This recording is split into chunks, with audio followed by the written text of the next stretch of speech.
Paano kung isang araw na lang ang natitira sa buhay mo? Anong gagawin mo? Siguro, ilalaan mo ang buong oras mo sa pamilya. Ang iba, hihingi ng tawad sa mga taong nasaktan nila.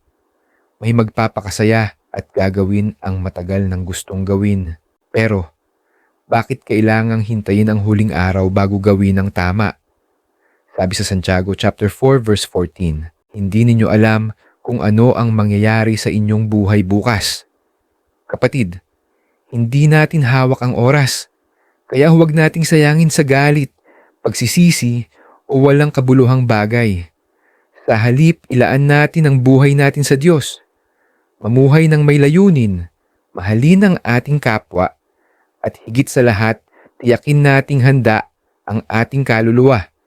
Dahil kung sakali mang dumating ang araw na yon, handa ka at masaya kang babalik sa ating Panginoon. Kung nagustuhan mo ang mga ganitong klasing video, pindutin lang ang follow dahil nag-a-upload ako araw-araw.